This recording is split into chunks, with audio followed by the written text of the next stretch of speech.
Dios me permite haber tenido una abuela que durante 38 años estuvo en la fe. Esa abuela tuvo 22 hijos, de ellos 16 vivos, de esos 16, 15 creyentes, de esos 15, 3 pastores, 2 que son ministros de alabanza y de adoración, y de esa abuela hay conmigo 6 pastores. Tengo una mamá que oró por mí, anduve durante 7 años más o menos apartado del Señor, de niño, fui guiado en los caminos de Dios, pero lastimosamente me aparté del Señor, y soy fruto de esa abuela, soy fruto de esos tíos que han perseverado en la fe, y de una mamá que cuando yo llegaba bajo el efecto de las drogas, del alcohol, me imponía las manos y decía: llegó el pastor de la iglesia. Y le decían doña Ana María, por allá andaba Andrés con Yeto, Tasmania, con unos personajes, y decía: el hijo mío es un siervo de Dios. Soy producto de una hermana que cuando llegaba muy mal, oraba por mí. Entonces yo llegaba en la madrugada un domingo como estos, y mi mamá y mi hermana estaban orando, imponiendo sus manos, ungiendo la ropa.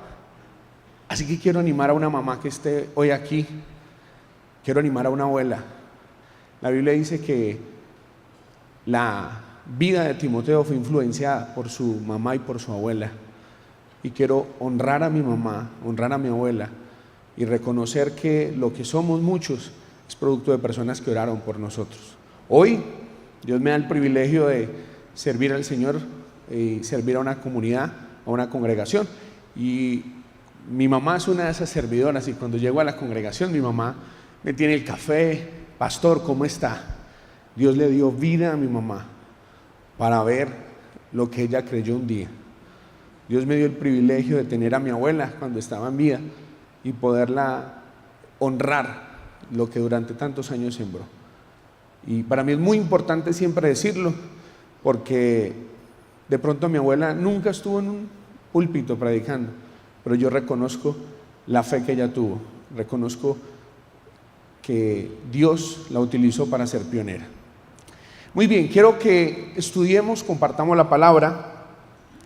Sé, por mi amistad con el pastor Juan, del valor que tienen en esta casa por la oración. Sé que la oración es un pilar que Dios entregó a Fe Espinares, y mi deseo, me siento responsable, es aportar algo de lo que en mi vida personal he experimentado. Jesús no les enseñó a sus discípulos a predicar, no les enseñó a echar fuera demonios, no les enseñó a multiplicar panes y peces, y tampoco les enseñó a andar encima del agua. Les enseñó a orar. Pues regla de 3, deduzco que el que aprende a orar, deduzco que el que tiene una relación correcta con Dios, el resto de las cosas van a ser una consecuencia. ¿Usted lo cree?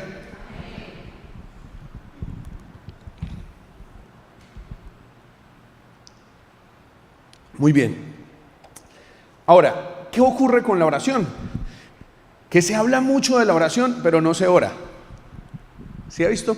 Y de pronto usted es de los que recomienda la oración y dice: ore, hermano, ore, porque la oración tiene poder. ¿Sí? No le gusta recomendar la oración. En la confraternidad carcelaria había una hermana que con mucho amor me mantenía sugiriendo una cantidad de remedios para bajar de peso. Entonces me decía: pastor, tómese estas hierbitas, usted por qué no hace este batidito. La única diferencia es que la hermanita tenía un estómago bastante protuberante. Entonces uno como que decía: no se le nota, ¿por qué no se toma esa medicina para que se vea reflejado? Pasa con la oración, pasa que todos los que estamos aquí reconocemos. No habría ninguno de los que está aquí que dijera: no, es que la oración no. Todo el mundo reconoce que es la oración. El problema es que nuestra vida a veces no es consecuente con lo que creemos. Así que estudiemos hoy acerca de lo que es orar, y dejemos claro alguna cosa. Dejemos claro que nuestros problemas, nuestros debates con relación a la oración, están ligados a 4 cosas. Al tiempo. ¿Cuánto tiempo tiene que orar uno? Entonces salen algunas posturas y dicen: no, hermano, Dios no mira la cantidad, sino la calidad de la oración. Está otro que dice, pues muy raro, porque si uno tiene una comunión real con el Señor, tiene que fluir y pasarán horas y estará con el Señor. Entonces hay gente que dice, no, la oración de Elías, 9 segundos, cayó fuego del cielo. Y otros dicen, venga, y Jesús oró mínimo 1 hora y oró 3 veces, por barato oró 3 horas, y toda una noche pasó orando. Así que no es mi deseo hablar de la cantidad de oración, eso depende de usted. Tampoco mi deseo es hablar acerca de los formatos a la hora de orar. Hermano, usted tiene que empezar atando, ligando y amordazando, porque si usted no ata el mundo espiritual, el otro dice, no, tenemos que empezar adorando, hermano, atrayendo la presencia del Señor, llamando a los ángeles. Otro dice, no, usted no puede entrar, Antiguo Testamento, tiene que primero pedir perdón. Usted, no es mi tema hoy, ore en el formato que a usted le parezca, hay Biblia. Otro dice, no, venga, dejemos claro lo primero, la posición para orar, hermano. Es que si uno tiene que estar postrado, rostro en tierra como el Señor. Otro dice, muy raro, acostado, porque David dice que regaba con sus lágrimas su almohada, entonces el hombre estaba como acostado. Otro dice, no, sentado, no es mi tema. Otro dice, venga, pero dejemos claro una cosa, pastor, dejemos claro en qué tiempo se tiene que orar, porque de mañana oirás mi voz, de mañana me presentaré delante de ti y esperaré. Esa es mi doctrina. Yo soy de oración de madrugada, pero quiero decirle que eso habla más de mí que de Dios, porque Jesús, si bien madrugaba, también trasnochaba y también oraba en el día, así que tampoco es mi tema. Pastor, entonces ¿de qué va a hablar? De lo que creo yo que sí es importantísimo y que sí puede ser doctrinal a la hora de orar. Yo hace 14 años predico en la cárcel y estoy anhelando que algún día acá haya una traducción para personas de la calle o personas de la cárcel. Entonces hoy usted va a cambiar el amén, que es así es o así sea, por el va pa' esa. ¿Usted me ayudaría? Es que predico más en la cárcel que afuera.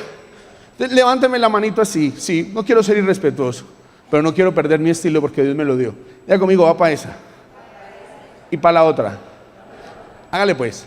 Entonces, ya pues analicemos. La actitud correcta, la mejor oración.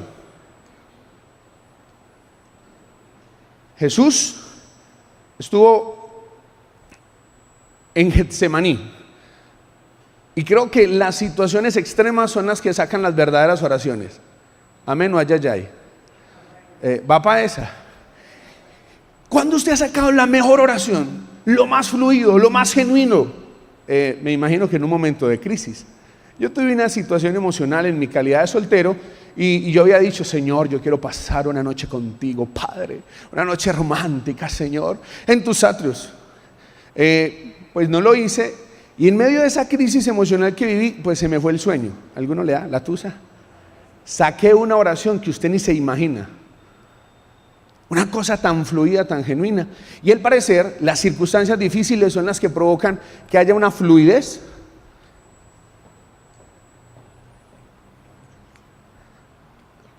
Es que hay que aprenderlo.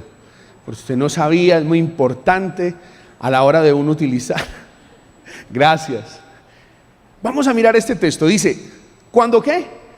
Cuando Cristo vivió en la tierra, dice que oró ¿a quién? ¿Y qué pasó?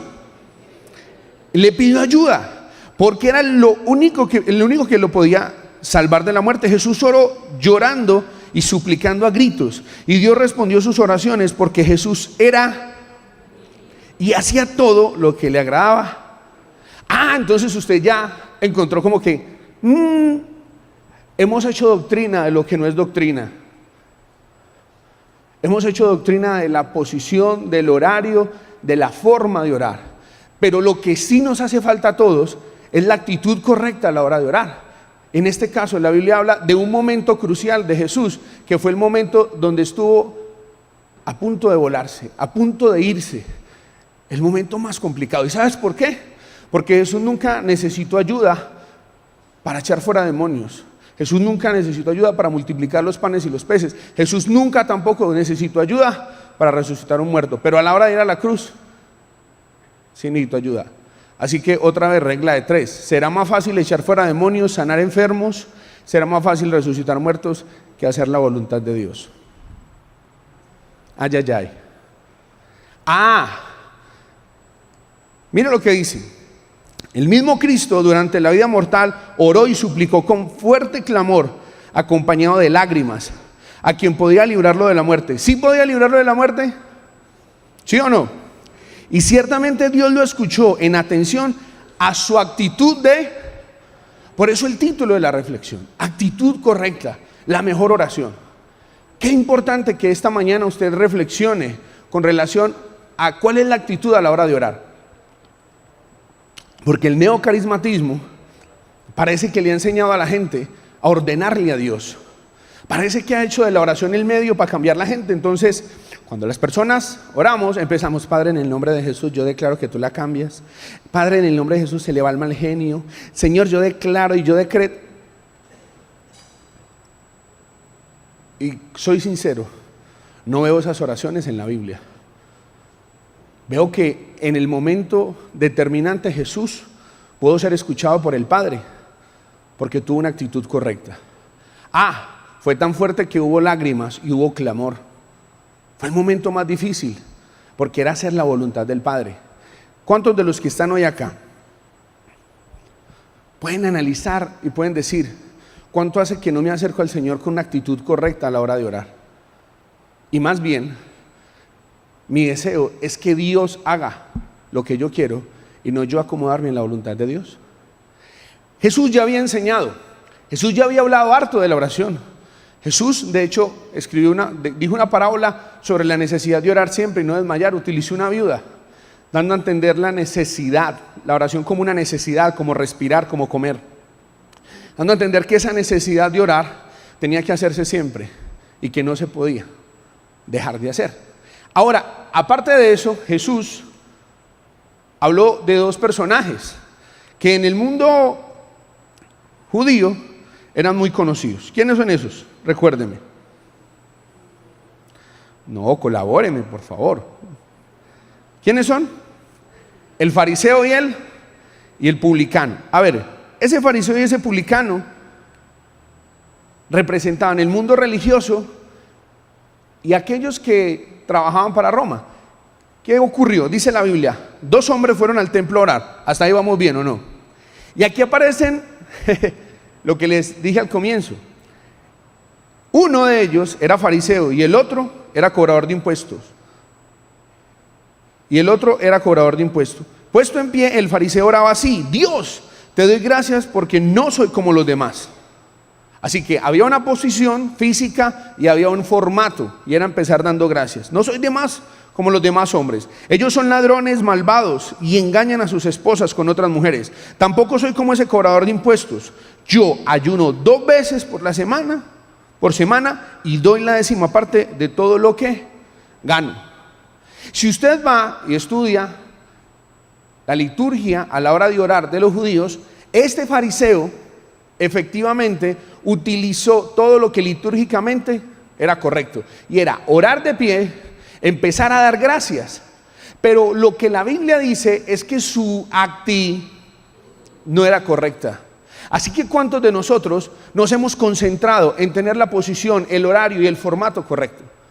Aún hay alguna vertiente cristiana que adapta algunas oraciones para decretar, y así como el romanismo tiene la oración para que aparezcan las cosas, para el novio, a veces nosotros como que también empezamos a sacar oraciones de ese tipo. Aquí hay alguien que, aunque tenía la liturgia correcta, no tenía la actitud correcta, y utilizó la oración para reconocer lo bueno que él era y no lo necesitado que estaba de Dios. Estaba en un lugar que se supone que es para acercarnos a Dios, y la oración de él era con él mismo. Y Jesús lo había mencionado, Jesús sabía, Jesús a propósito habló de esta parábola. Pero aparece alguien que tiene otra actitud, y lo que la Biblia dice es: el cobrador de impuestos, en cambio, se quedó un poco más atrás. Ni siquiera se atrevía a levantar la mirada hacia el cielo, sino que se daba golpes en el pecho y decía: Dios, ten compasión de mí y perdóname por todo lo malo que he hecho. Si humanamente estas personas hubieran sido calificadas ¿Quién hubiera salido aprobado? El fariseo. ¿Quién puede ver la actitud a la hora de orar? Entonces, voy a hablar de nosotros. ¿Cuántos de nosotros estamos en el lugar correcto? Tenemos la posición correcta. Tenemos el formato, por así decirlo, correcto a la hora de orar. Lo único que nos falta es la actitud correcta. Y hemos hecho de la oración el medio para criticar a otros. Hemos hecho de la oración el medio para hacer que nosotros somos buenos y los otros son malos. Y entonces nuestras oraciones son: Señor, cambia a fulano, Señor, transforma esto, Señor, bendíceme. La actitud del fariseo estaba relacionada a lo bueno que él era, de lo malo que era la gente. La actitud del publicano estaba relacionada con lo necesitado, lo bueno que era Dios y lo necesitado que él estaba de él. La actitud del fariseo estaba ligada a lo que él hacía. La actitud del publicano estaba ligada a lo que él era. Pregunto hoy, ¿qué dijo Jesús? Porque lo que vio Jesús en la cruz fue la tesis de toda su carrera. Durante años Jesús enseñó, y todo lo que vivió en el Calvario fue la tesis. Él había dicho que había que perdonar, que había que poner la otra mejilla, que había que entregar la capa, pero también había hablado de la forma correcta de orar y tuvo que experimentarlo. ¿Será que usted y yo, como Jesús, hemos expresado muchas cosas y las creemos y las enseñamos a otros, pero en el momento donde nos toca aplicar eso que es perdonar, eso que es dar, eso que es servir, en ese momento las cosas cambian? Porque Jesús dijo, cuando terminó de contar esto, Jesús dijo a aquellos hombres: les aseguro que cuando el cobrador de impuestos regresó a su casa, Dios ya lo había perdonado, pero al fariseo no, porque los que se creen más importantes que los demás son los menos valiosos para Dios. En cambio, los más importantes para Dios son los humildes. El texto que leímos al comienzo dice que el momento crucial de Jesús, la Reina Valera dice: y Cristo en los días de su carne, ofreciendo ruegos y súplicas al que lo podía librar de la muerte, fue oído a causa de su temor reverente. Jesús fue escuchado por su humildad. Jesús sabía que la humildad a la hora de acercarse al Padre, que su actitud correcta iba a ser determinante a la hora de orar. Entonces aparece Jesús siendo humilde. Lo más fuerte para los discípulos fue ver a Jesús lavándole los pies. Era un estilo de vida, no solamente era para orar, era en todo su quehacer. Jesús tenía una actitud correcta de humildad. Ahora, ¿cómo fue esa oración? Jesús, dice la Biblia en Mateo, que Jesús empezó a entristecerse y a decirles: estoy muy triste hasta la muerte. Y se llevó a 3 personas que se supone que al menos iban a tratar de orar por él. Se quedaron dormidos. Y Jesús dice: Padre, si quieres, líbrame de esta de amargura, pero no se haga mi voluntad, sino que. Yo quiero mencionar un poco, ¿qué es eso de la copa? ¿Qué es eso que Jesús como judío sabía? Entonces voy a leer un comentario. Dice: la copa, ¿por qué Jesús quería evitarla? Bien, las respuestas a estas preguntas se hallan en las raíces judías y en especial en las tradiciones judías en cuanto al matrimonio, puesto que la Biblia entera habla sobre un matrimonio, Jesús y la iglesia. Escuche bien. El compromiso matrimonial judío consistía en una elección de la novia por parte del padre del novio. Según Juan 15:16, eso fue. O Génesis 24, usted también lo ve. Es el papá el que escoge. Una vez elegía esta, se debía establecer el precio a pagar por la novia. ¿Cuál fue el precio por la novia? Por la iglesia. Fue la misma y la preciosa sangre de Jesús. Por eso ahorita vamos a ver que Jesús derramó sangre. Debía pagar con su vida. Ese fue el precio pactado. Una vez establecido el precio, el padre y la novia y el novio debían sellar ese acuerdo matrimonial con una copa de vino, llamada en la tradición judía la copa del pacto o la copa de la aceptación. Primero la novia tomaba de la copa. Entre el contexto, los discípulos que fueron y más tarde creyentes, quienes tomaron de la copa aceptando el compromiso. ¿Recuerdan? Antes de ir a la cruz, Jesús celebró la cena con los discípulos, así que en ese momento había una figura de lo que estaba pasando en el mundo espiritual, del matrimonio de Cristo con la iglesia. Dice: como cristianos, en la Santa Cena aceptamos la promesa del matrimonio con Cristo y su compromiso con nosotros. Finalmente, la tomaba el novio, y en este caso Jesús es el que tuvo que beber de esta copa para aceptar y sellar el compromiso. Jesús tenía muy claro el precio a pagar por la novia, es decir, por ti y por mí. Era altísimo, debía entregar su vida, y por eso entró en una agonía tan grande que su sudor se convirtió en gotas de sangre. Al pensar en el compromiso que estaba aceptando al tomar esta copa, también significa entregar su propia vida por la novia. Se infiere lógicamente que Jesús tomó la copa, puesto que momentos después fue apresado y llevado a la cruz a morir por los pecados del mundo. Jesús pagó un alto precio. Yo quisiera que esta mañana le diéramos un aplauso a Él por haber tomado la copa.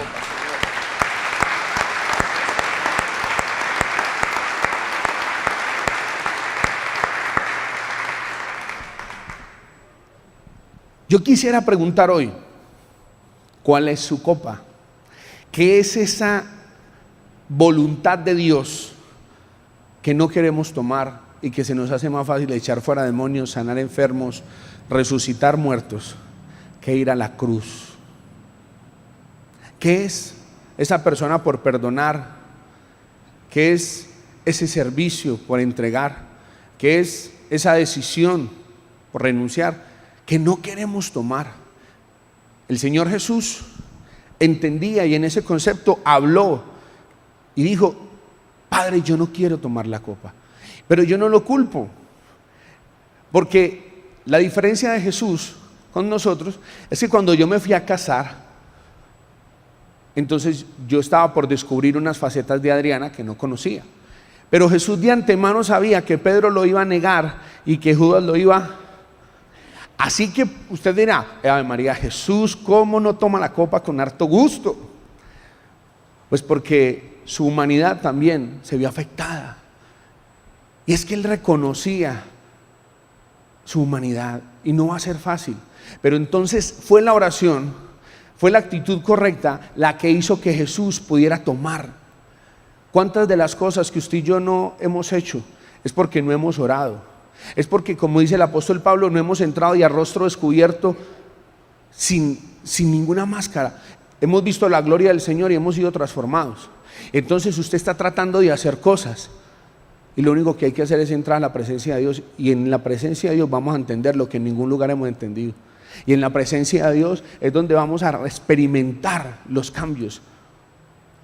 Entonces Jesús, dice la Biblia, que se alejó a una distancia como de un tiro de piedra, y se arrodilló y oró: Padre, si quieres te pido que quites esta copa de sufrimiento de mí, sin embargo quiero que se haga tu voluntad y no la mía. Entonces apareció un ángel del cielo y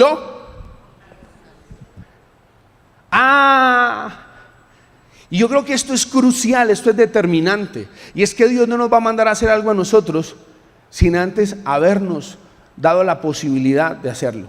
Mire, usted dice que no puede, pero es porque usted y yo no hemos estado en la presencia de Dios, y como no hemos estado en la presencia de Dios, no hemos sido transformados y no hemos recibido esa fortaleza.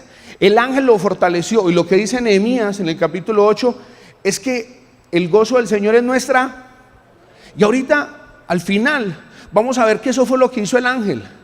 Trajo una fortaleza que va a ser la posibilidad para que usted y yo salgamos de la prueba más fuerte, y es hacerlo gozoso. Me da tristeza, no fui capaz de encontrar una imagen de Jesús llevando la cruz con gozo. ¿Sabe por qué? Porque Hollywood no la puede mostrar. Pero la realidad es que su Señor y mi Señor, cuando fue a la cruz, no fue con esa actitud, fue con gozo. Así que dice la Biblia, oró con más fervor y estaba en tal agonía de su espíritu que su sudor caía en tierra como grandes gotas. Ahí está la sangre con que nos compraron. ¿Está de acuerdo conmigo? ¿Y cuándo le salió la sangre a Jesús? Cuando tuvo clamor, cuando tuvo lágrimas, cuando reconoció y le dijo: Padre, yo no soy capaz. Y entonces salió la sangre. Y por eso cuando Judas le da el beso a Jesús, ¿a qué le dio el beso? A la sangre. Por eso Jesús, nadie lo humilló, porque él se humillaba a sí mismo. Y por eso Jesús, ¿cuándo nos perdonó? ¿Cuando estaba en la cruz? No. En la cruz dijo: Padre, perdónalos porque no saben. O sea, perdónenos usted porque yo ya los perdoné. ¿Dónde los perdonó? En Getsemaní. Mis hermanos, es muy importante que nosotros hoy pensemos que el Señor no nos va a dejar ser probados más de lo que podamos resistir. Que el Señor es en su presencia donde va a enviar su ángel, su mensajero, donde va a enviar una palabra, donde va a enviar una revelación, donde va a enviar una visión, donde va a enviar fe. Pero nosotros estamos esperando que Dios haga cosas que Dios no va a hacer. Hay oraciones que Dios no va a contestar. Señor, quítame la ira. Perdóneme, pero la Biblia dice que nos despojemos de la ira. Perdónenme, hay cosas que Dios no va a responder. Pero cuando las entiende uno, cuando está en la presencia de Dios y dice: ah, Señor, usted a mí me dio dominio propio y templanza. Entonces, como tal, yo ya tengo lo que contrarresta la ira. Mire, Jesús experimentó como un ángel vino y lo fortaleció. Y entonces con esa fortaleza es que Jesús pudo experimentar lo que dijo Pablo: por nada estéis afanosos, si no sean conocidas todas vuestras peticiones delante de Dios en toda oración y ruego con acción de gracias. ¿Y qué pasa cuando oramos por todo? Pues no nos preocupamos por nada. ¿Qué pasa cuando no oramos por nada? Nos preocupamos por todo. ¿Usted ora por todo? Todas las circunstancias que usted vive las vuelve oración. Le puedo asegurar que no vive preocupado por nada. Y entonces, ¿qué ocurrió? El Jesús que estaba muy angustiado, muy triste, el Jesús que la Biblia dice que no quería tomar, sobrenaturalmente, después de decirle: Pedro, regañarlo, vele y ore para que no entre en tentación, después de estar enojado, llega y le dice: sigan durmiendo. ¿Qué pasó? ¿Qué pasó con el Jesús que estaba muy angustiado, muy triste? La oración lo transformó a él, pero no transformó a Pedro, no transformó a Judas, no transformó a Pilato, lo transformó a él. Le voy a decir algo de corazón. Mi esposa no pudo estar, teníamos un lanzamiento de una actividad con niños hoy, pero lloro por mi esposa. Y hay cosas que no me agradan y le digo: Señor, por favor. Y yo no sé si a veces Adriana cambió o el que cambió fui yo, pero las cosas cambiaron. ¿Será que nosotros estamos esperando ver cambios? Estamos esperando que Judas no nos entregue y que Pedro no nos niegue, y eso no va a pasar. Qué pena desanimarlo. Que falla, hombre, no haberle traído una palabra diciéndole que usted va a orar y que todo va a cambiar. A veces. Y si no, y si usted va como Jesús a orar con ganas de no tomar la copa y le dicen: no, tome la copa. ¿Qué hubiera pasado si Jesús no se hubiera tomado la copa? Pues que no hubiera sido exaltado hasta lo sumo. ¿Será que el enemigo quiere que usted no se tome la copa? Porque él sabe que apenas usted decida perdonar, servir, renunciar, es donde Dios le va a entregar. Bueno, motíveme, amén, no allá o va para esa.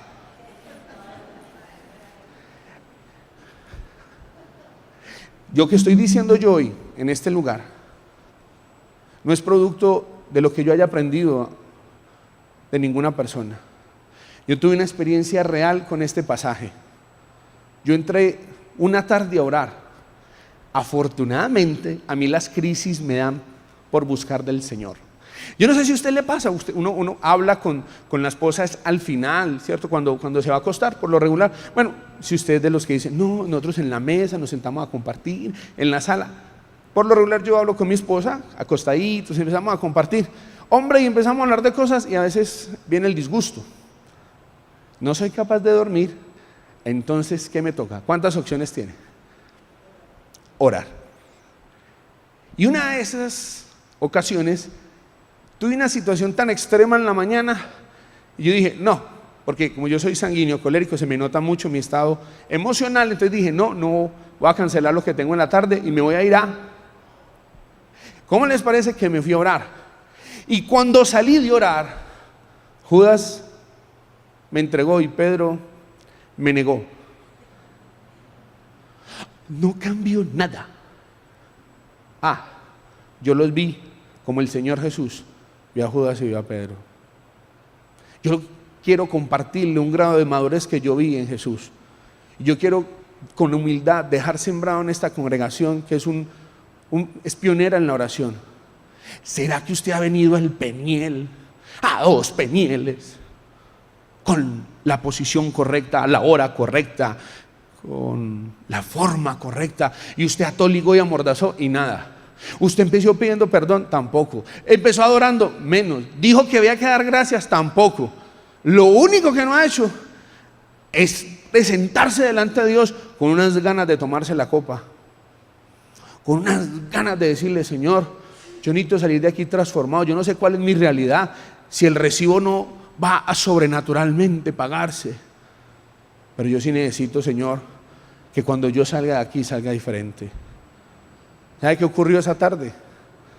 Que yo no podía salir de ahí igual, porque es probable que donde Judas venga 3 horas antes, pues Jesús le hubiera dicho: hola, hermano Judas, qué lindo, de verdad, importante que me niegues y cumplas la palabra, que me entregues. No, déjeme mostrar a Jesús como el que yo creo que era. Le hubiera pegado una vaciada, le hubiera dicho: vos sí sos francamente lo que vos y yo hubiéramos hecho.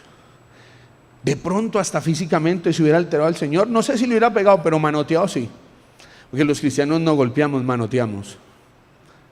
Sí. Pero Jesús afortunadamente no se encontró con Judas. 3 horas atrás Jesús se dejó dar el beso y le dijo: amigo,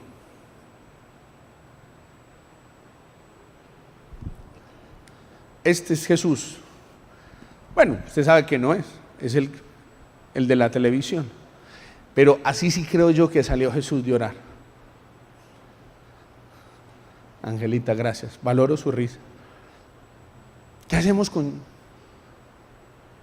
la religión que nos pinta Jesús llevando la cruz con dolor, como de mala gana?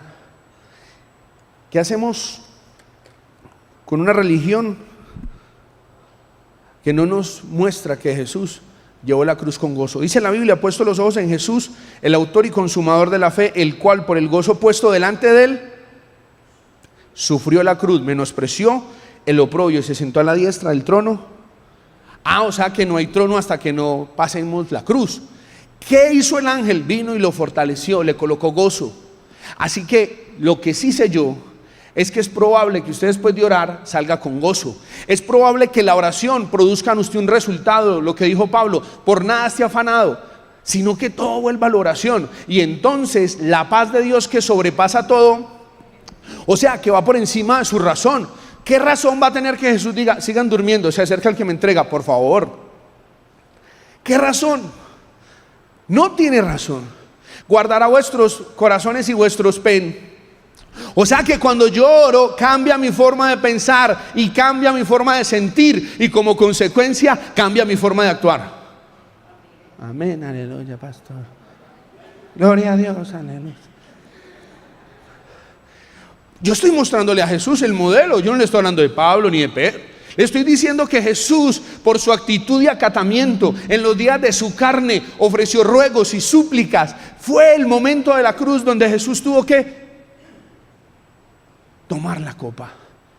Y yo voy a terminar mostrando al Jesús que empezó y mostrando al Jesús que considero yo que salió. Pregunto: ¿cuánto hace que no sale de orar así y sale como con más piedra? Valoro su sonrisa, de verdad. ¿Cuánto hace que usted sale de orar y sale como medio frustrado? ¿Cuánto hace? ¿Cuánto hace que usted no sale y enfrentan la misma realidad, la misma suegra, porque si no va a cambiar de mujer, tampoco de suegra. ¿Cuánto hace que no enfrenta el mismo compañero de trabajo, bendecido, que usted quisiera entregarlo a Satanás para la perdición de su carne, a fin de que sea salvo el día del Señor? ¿Cuánto hace que usted no puede enfrentar la vida con una palabra de Dios, con una transformación? Pues Jesús, la Escritura dice que el Padre lo oyó. Eso, pastor, Dios me oye. Cristo en los días de su carne, ofreciendo ruegos y súplicas al que lo podía librar de la muerte, fue oído. Así que si usted está dispuesto a hacer la voluntad de Dios, tengo buenas noticias, Dios lo va a oír. Porque si alguna cosa pedimos conforme a su voluntad, Él nos oye. Y si sabemos que nos oye, sabemos que tenemos las peticiones que le hayamos hecho. O sea, va bien, va a orar y Dios lo va a escuchar. Lo felicito. ¿Le respondió el Señor? Sí. Pero no cambiaron las circunstancias, lo cambiaron a Él. ¿Alguno hoy quisiera? Porque una prédica de la oración se termina orando. Una prédica del perdón se termina perdonando. Yo voy a decir esto con temblor, con respeto. Pero Dios me hizo sentir esta palabra para esta casa. Aquí hay gente que está desanimadita con los penieles. Hay gente que dice, otro más, que el pastor tan formalito y todo, pero yo no veo. Falló el pastor, la iglesia, falló Dios. No, hoy es día de replantear la actitud.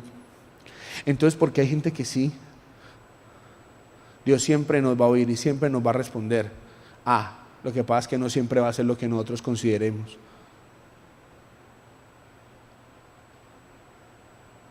Yo quiero la cruz. Yo quiero beber. ¿Saben por qué la copa? Porque la copa tiene dos aplicaciones. Una, Jesús como el esposo. Y la Biblia dice que nosotros, maridos, debemos amar a nuestra esposa como... O sea, tomó la copa. Así que hoy usted dice, Señor, entrégame otra mujer, Padre. Que falla hoy no poderle decir que sí. Hoy lo quiero animar a que tome la copa. Porque usted es el que tiene la clase de mujer que quiera, porque fue Cristo el que la compró y el que se la presentó a sí mismo.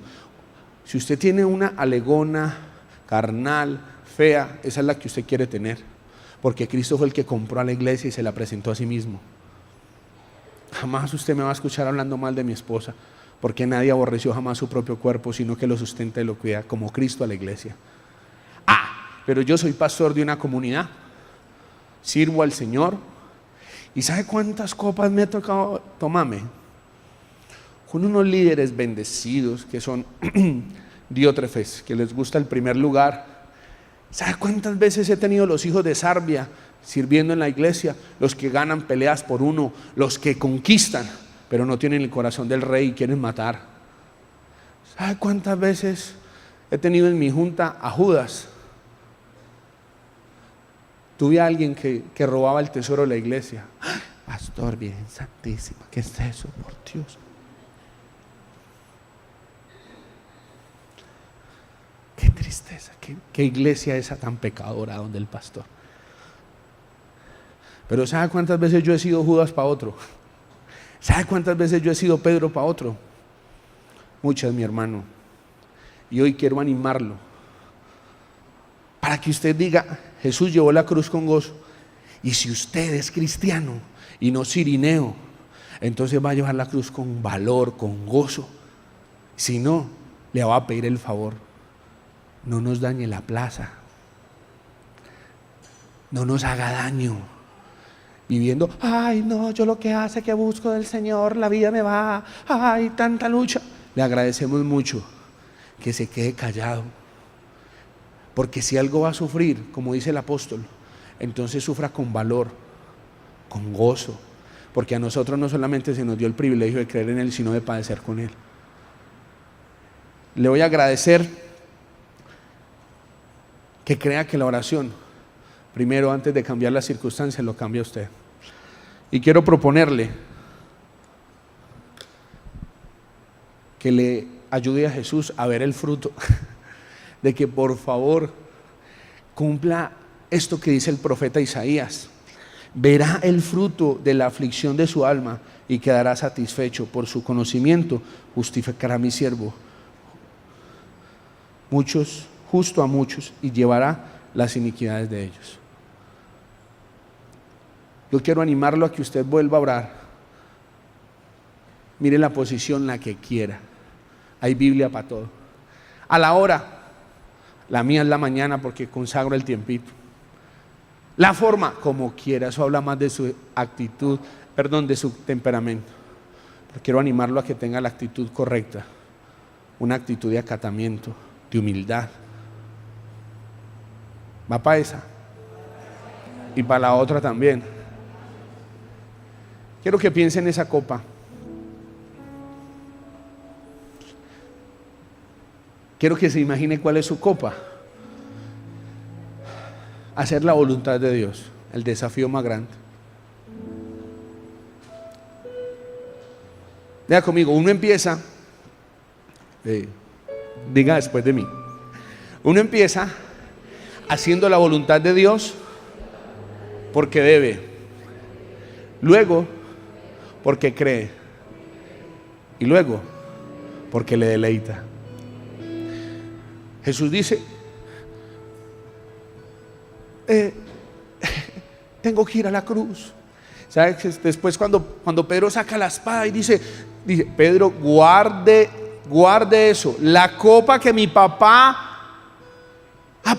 ha preparado no la debe ver. Pero Jesús, si usted hace 3 horas dijo que no quería la copa, perdón, mi alma alaba a Jesús, mi alma lo exalta. Pedro, guarde la espada, la copa que el Padre preparó no me la ha de tomar. No voy a morir por mi iglesia, por mis santos. ¡Wow! Yo quiero ver a Judas como lo vio Jesús. Quiero ver a Pedro como lo vio Jesús. Yo quiero perdonar antes de que me ofendan. Yo quiero vivir una vida diferente. Yo quiero ver en la oración de un acto religioso, sino una cosa práctica. Que se me note la oración, que se me note la humildad, la actitud correcta. Y no quiero hacer de la oración el medio para manipular a Dios y para que Dios cambie el resto. Yo sé que Dios puede transformar todo, pero sé que tiene que empezar conmigo.